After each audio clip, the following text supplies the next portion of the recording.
Movie की start में हम इंडिया के एक गांव ज्वालापुर को देखते हैं, जहां एक लड़की रानी कुत्तों को गोश्त खिला रही होती है। तभी वहां उसके घर में धमाका होता है। रानी भागते हुए घर के अंदर जाती है तो किचन के गैस सिलेंडर से धमाका हुआ होता है और उसका हस्बैंड रिशु मारा जाता है। अब हम देखते हैं कि पुलिस वहां एविडेंस कलेक्ट कर रही होती है और वो रानी का बस हाथ ही मिलता है और पूरी बॉडी और किचन पूरी तरह से जल चुका था। और वो नोट करते हैं कि उसके सर पर चोट होती है, जिससे वो अंदाज़ा लगाते हैं कि ब्लास्ट से पहले किसी ने सर पर किसी बाहरी चीज़ से मारा था। वो ये बात अपने हेड किशोर रावत को बताते हैं, जिसको शक होता है कि ये एक्सीडेंट नहीं मर्डर है और इसकी वाइफ रानी ने करा होगा। अब हम 6 महीने पहले का सीन देखते हैं, जहां ऋषु अपने माँ बाप लता और ब्रिजराज के साथ दिल्ली में रिश्ते के लिए किसी के घर जा रहे थे। ऋषु एक इलेक्ट्रिकल इंजीनियर होता है और हम देखते हैं वो घर रानी का होता है। वो लोग आपस में गपशप कर रहे होते हैं और हम देखते हैं कि रानी को ज्वालापुर जाने का दिल नहीं होता, बाकी उससे ऋषु अच्छा लगता है। तभी रानी ऋषु को किचन में बुलाती है आपस में बात करने के लिए। वहाँ ऋषु चुप रहता है तो खुद रानी अपने बारे में बताने लगती है कि मैंने लिटरेचर पढ़ रखी है और वो एक कॉलेज में मैनेजर है और उसे घर का काम करना बिल्कुल पसंद नहीं। यहाँ हमें रानी बोल्ड और ब्यूटीफुल दिखाई देती है और वो एक प्राइम नॉवेलिस्ट दिनेश पंडित की बहुत बड़ी फ़ैन होती है। रानी ऋषु से अपनी हॉबीज़ का पूछती है तो वो बताता है कि बस छुट्टी वाले दिन पड़ोसी लोग मुझे अपने घर के फ्रिज और फैंस ठीक करवाने के लिए बुला लेते हैं, बस यही है मेरी हॉबी। तभी रानी कहती है चलें आपकी हॉबी टेस्ट कर लेते हैं और वो अपने किचन के ख़राब फैंस उससे ठीक करवाने लगती है और ये सब उसकी माँ लता देख लेती है।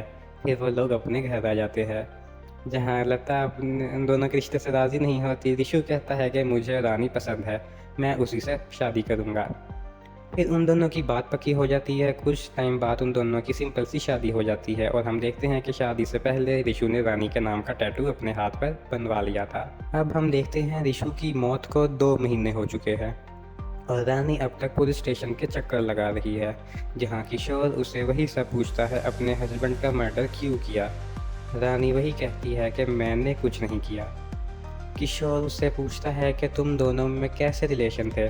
रानी कहती है कि वैसे ही जैसे मियाँ बीवी के बीच होते हैं। फिर हम फ्लैशबैक में देखते हैं कि ऋषु शादी करके रानी को घर ले आया था और रास्ते में शदीद बारिश हो रही थी। रानी को ज्वालापुर पसंद नहीं आया था।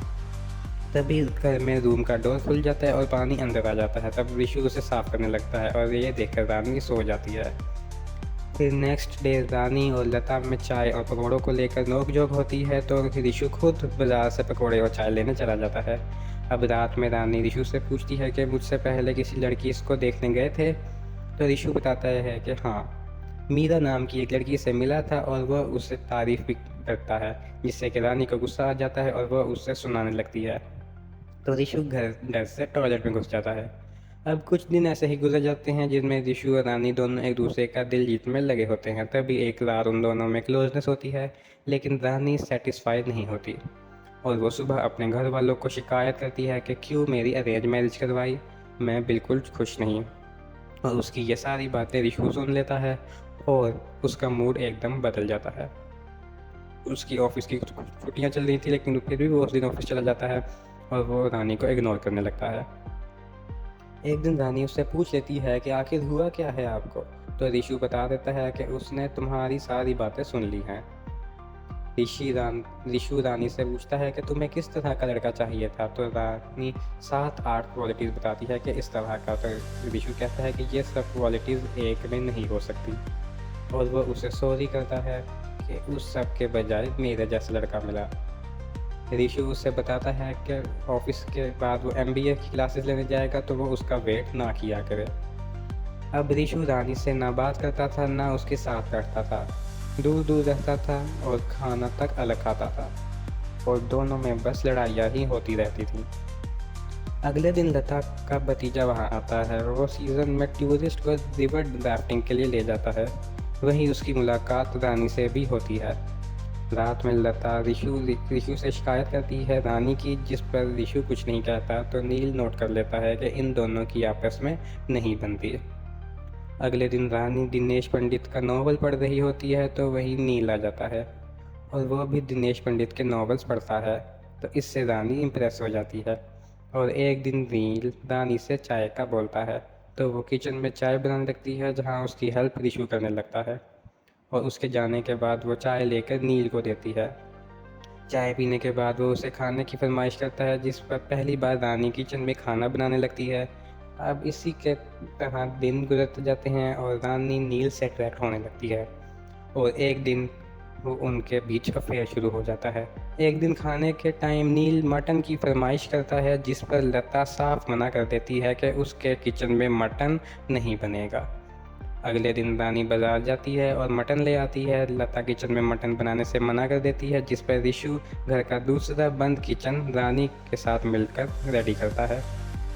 अब हम प्रेजेंट में देखते हैं कि इंस्पेक्टर किशोर को ये लगता है कि रानी ने ही रिशु का मर्डर किया है। उसने नील के साथ मिलकर रिशु को किसी वेपन से मारा और नील को वहाँ से भगा दिया। बस अभी तक इंस्पेक्टर के पास उस बात का कोई सबूत नहीं था। इंस्पेक्टर अब रानी से नील के बारे में पूछता है कि तुम दोनों का रिलेशन कैसा था।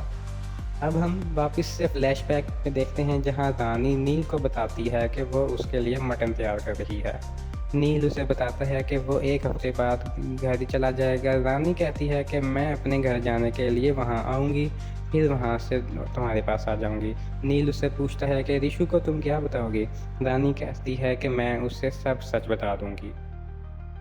अब रात में रानी मटन तैयार करती है तो उसे पता चलता है कि नील अपना सारा सामान लेकर फ़ौरन रवाना हो चुका है।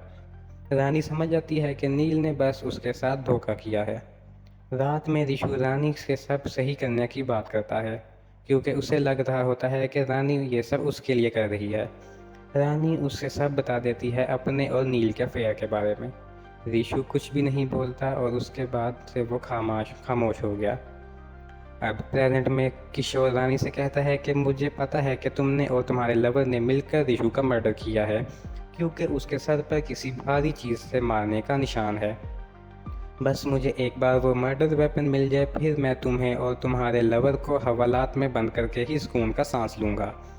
अब हम देखते हैं रिशु दिल्ली के लिए निकलता है नील के पास।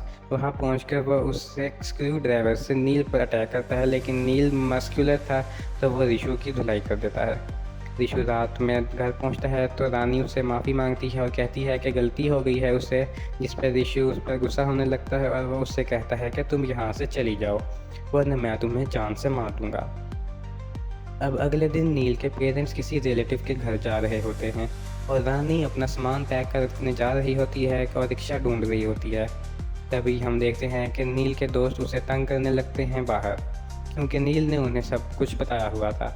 ये देखकर रिशु खुद बाहर आ जाता है और रानी को अंदर वेट करने के लिए कहता है और खुद रिक्शा रोकने लगता है।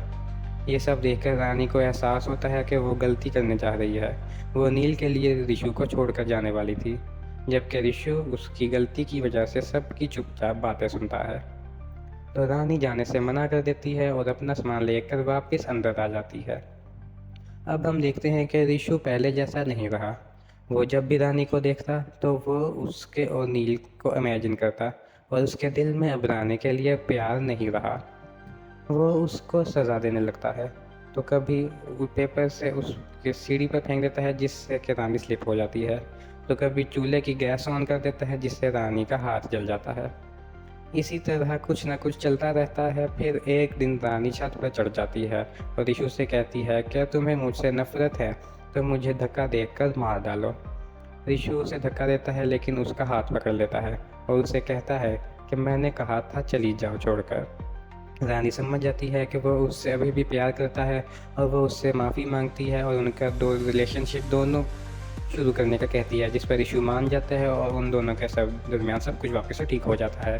अब घर में रानी और लता की भी बनने लगती है और फिर घर में सभी पहले की तरह सही हो जाता है।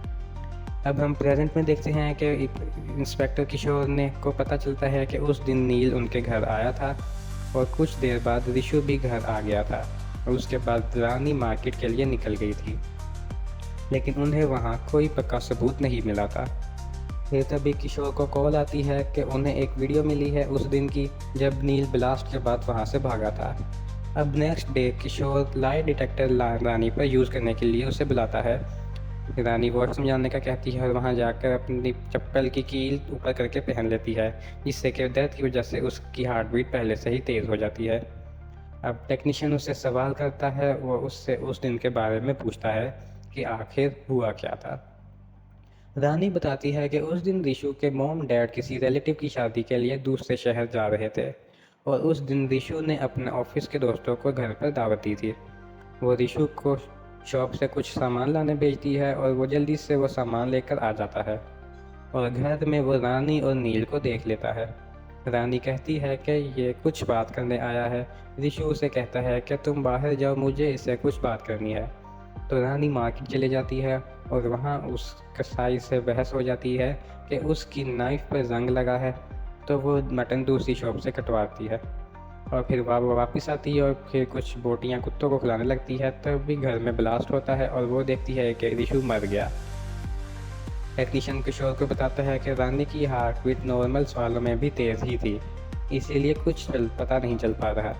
तभी वो नोट करता है कि रानी लंगड़ा कर चल रही है, तो वह उसकी चप्पलें उतरवाता है और वह देख लेता है कि दर्द की वजह से रानी की हार्ट बीट तेज़ थी, वो खुद को बचा रही थी। अब वो वापस से रानी पर लाई डिटेक्टर यूज़ करते हैं, लेकिन इस बार रानी खुद को कंट्रोल में रखती है और सब सवालों के सही जवाब देती है और इस बार भी वो कुछ हासिल नहीं कर पाते। फिर मजबूरन उन्हें रानी का केस क्लोज करना पड़ता है और रानी को बेगुनाह डिक्लेयर कर दिया जाता है। अब हम देखते हैं कि 5 साल के बाद इंस्पेक्टर किशोर का ट्रांसफ़र हो जाता है। तब भी रेलवे स्टेशन पर उसकी नज़र दिनेश पंडित की नॉवल पर पड़ती है, जिसकी बातें बार बार रानी इन्वेस्टिगेशन में बोला करती थी। तो उसे इंस्पेक्टर खरीद लेते हैं और उसे पढ़ने लगता है ट्रेन में। और हम वापस से फ्लैशबैक में वही ब्लास्ट वाले दिन देखते हैं कि जब रिशु घर पर नील को देखता है। वो वहाँ इसलिए आया था क्योंकि रिशु ने नील की कंप्लेंट कर दी थी उस सोसाइटी में जहाँ वो रहता है, और वो कहता है कि अब वो रानी की पिक्चर्स लीक कर देगा जो कि उसने ली थी जब दोनों का अफेयर था। रिशु गुस्से में उसे मारने लगता है, लेकिन नील उस पर हावी हो जाता है और वह उसका गला दबाने लगता है। तभी रानी किचन से मटन लेग पीस लाकर उससे नील के सर पर मारती है, जिससे वो मारा जाता है। अब वह दोनों घबरा जाते हैं उसकी मौत से। रानी पुलिस को कॉल करने का कहती है। रिशु मना कर देता है कि इसकी मौत के लिए मैं तुम्हें जेल नहीं जाने दे सकता।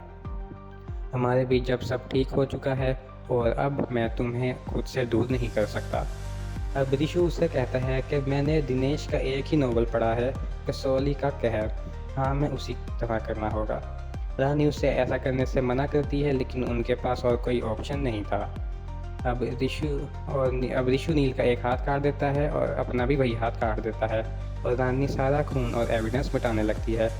रिशु नील की जैकेट उतार लेता है और रानी पूरे किचन में कैरोसिन छिड़क देती है और नील की बॉडी पर भी, ताकि उसकी बॉडी जल जाए। अब रानी मार्केट के लिए निकल जाती है और वो मटन का पीस कटवा कर कुत्तों को खिला देती है और रिशु वहाँ आग लगाकर नदी से होकर वहाँ से निकल जाता है। और कुछ देर बाद वहाँ ब्लास्ट होता है और उनके प्लान के मुताबिक नील की बॉडी पूरी जल जाती है और रिशु का बस हाथ बचता है, जो कि उड़ कर किचन से बाहर आ गया था। ये सब पढ़कर किशोर हंसने लगता है कि रिशु ने नील की बॉडी को अपनी बॉडी बनाकर केस ही घुमा दिया।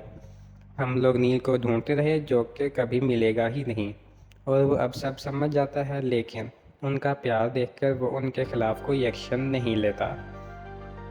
फिर हम देखते हैं कि रानी रेलवे स्टेशन पर होती है और वहाँ रिशु मिलता है और वह दोनों अब दूसरे शहर जाकर अपनी नई लाइफ शुरू करते हैं और कहानी यहीं पर ख़त्म हो जाती है।